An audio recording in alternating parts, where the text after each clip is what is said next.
In this video, I'll show you 4 clear signs that you're not lazy, you're overwhelmed, and more importantly, how to start digging yourself out of that hole.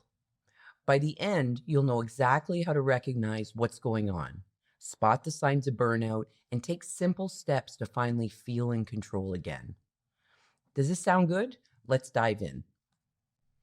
Let's talk about that feeling. You know, when your to-do list is miles long, but all you can manage is staring at your phone or binge watching TV. You think to yourself, man, am I just lazy? But here's the truth. What you think is laziness might actually just be a sign that you're burning out, or you're not organized, or you haven't prioritized. Overwhelm doesn't look like chaos. Sometimes it looks like complete shutdown. So, how do you know if you're overwhelmed or you're just stuck in neutral? Let's start with the obvious. You are not lazy. But when you're stuck in a cycle of overwhelm, it's easy to convince yourself that you are.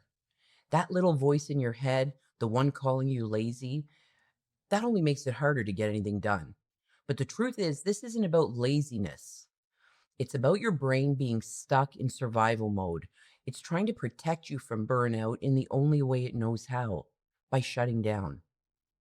Let's break this cycle together. Start with identifying what's really going on. Overwhelm isn't just a feeling, it's a full body experience. And here are 4 signs that you're not lazy, you're overwhelmed.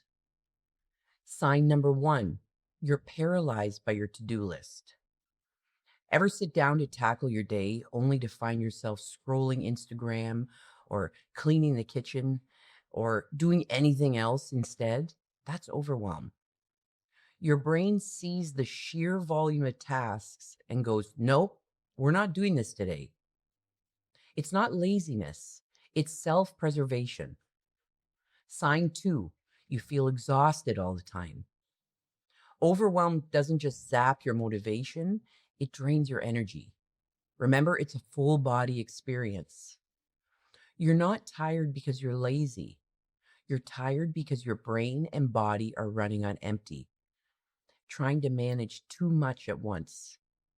Sign 3, you're avoiding the hard stuff. I'll tell you, you're not procrastinating because you're lazy. You're avoiding tasks that feel too big, too stressful, or too emotional. It's your brain's way of protecting you from discomfort, but it only makes the problem worse. Sign number 4, you're emotionally checked out. If you find yourself zoning out, feeling numb, or snapping at people for no reason, that's a big red flag. Overwhelm makes it hard to process emotions, leaving you stuck in a cycle of frustration and guilt. Sound familiar? Good, because recognizing these signs is the first step to breaking free from the overwhelm trap. Now that we know what's really going on, let's talk solutions. Here are 4 steps to help you move from overwhelm to getting things done and back in control. Step 1, prioritize ruthlessly. Not everything on your to-do list is urgent. Take a hard, close look at your tasks and ask yourself, what actually matters today? Start with just one thing. Yes, one. And focus on completing that one thing. Give yourself permission to let the rest wait. The world won't end if you don't answer that email immediately. Something that's worked really well for me over the past year, because I've been working on this too, is to create a weekly schedule. I have a daily schedule.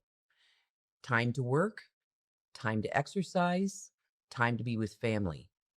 Every evening, I go over the day and I write down the 3 most important things that I must accomplish the next day. And of course, like you, I have a massive list of everything else. Everything else I want to get done, all my dreams, all my hopes, all my projects, but that's okay. I only end my day when the 3 most important things that I've set out to accomplish for that day are done. And if I get to more, then that's great. Number two, create boundaries. Overwhelm often comes from saying yes to too much. Start saying no to extra responsibilities, to draining people, and to tasks that don't align with your priorities. Your time and energy are valuable, and it's okay to protect them. I have a schedule. I know when I can meet with people or help people out or hang out with my family. Sure, depending on circumstances, I'm flexible and I can shift, but it must be for a reason that aligns with my focus, my values, my plan, my goals, and where I'm headed. And I've been working on this for the past year, and it's not perfect, but I'm getting there, and it's really making a big difference. Number three, take tiny steps. When everything feels too big, you got to break it down. Instead of thinking, I have to get this entire project done, or I have to sign all the documents. Just start with the first document. Just open the project file and begin. And then break the project down into smaller steps. Break all the documents down into smaller steps. You'll get to one today, maybe two, maybe three. Break it down into smaller steps. Well, first of all, you get one thing done and you feel good about yourself. And then you go to number two, and then you go to number three, and it builds momentum. And it's not looking at everything all at once. Tiny steps build momentum, and momentum makes everything feel more manageable. I procrastinate when I don't understand how I'm going to start the job or the thing that I want to do. These jobs I tackle on Saturdays, and this really works for me because I can have a productive week. And then on Saturday, I can dedicate the day to something new and challenging, something that I don't really want to do, something that I don't really want to understand. So think about your schedule, think about your week, think about your days, and think about what'll work best for you. 4, schedule, rest, and exercise. Here's the thing, you cannot pour from an empty cup. Rest isn't lazy. Exercise isn't a waste of time and taking away from your family or your work. They are necessary. Block out time in your day to recharge. Taking a walk, reading a book, or just sitting in silence, meditating, practicing gratitude.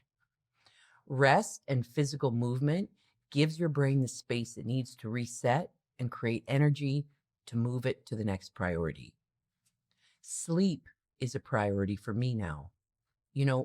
Over the past couple years, I've been diving into sleep and how important it is. We live in a world where everybody's hustling and grinding and doing, and there's Facebook and Instagram and Twitter and TikTok, and everybody's, wow, they're all doing so much stuff, and I'll sleep when I'm dead. Sleep is a priority for me now. I black out my room. I take magnesium and some other supplements. I have a daylight that I use to balance my serotonin and melatonin. And I go to bed at pretty much the same time each night. And I aim for 8 hours of sleep with a minimum of 7. And if I get 9, wow, what a great night. One day I will wear earplugs because I know that'll help. But as a mom with some kids still in the house, I'm not there yet. I still want to be able to wake up if I hear something that needs my attention. So this is the thing. You are not lazy. You're overwhelmed. And the good news is you can change this. Start by recognizing the signs, then tackle them with intentional action, one at a time. Prioritize, set boundaries, take action, exercise, and get a good night's sleep every single day. So here's the challenge. Look at your to-do list right now and pick one thing. Just one. What is the most important thing that you need to do today? And focus on that. And then just let the rest go for today. You are going to be amazed at how much lighter you feel and how much more momentum you will build and then how much more productive you're going to be, and then how much happier you're going to be because you're going to build this confidence and you're going to say, oh boy, I can do it. And then I can do that. And then I can do that. It works. It works for me. It works for my clients. And I hope it helps you too. If you're ready to stop overthinking and finally shut down that voice in your head telling you that you're not good enough, you might want to check this out. Silence Your Inner Critic in 5 Easy Steps. It's all about how to quiet this self-doubt, build momentum, and start making progress today. And not letting that inner critic hold you back any longer. I'm rooting for you.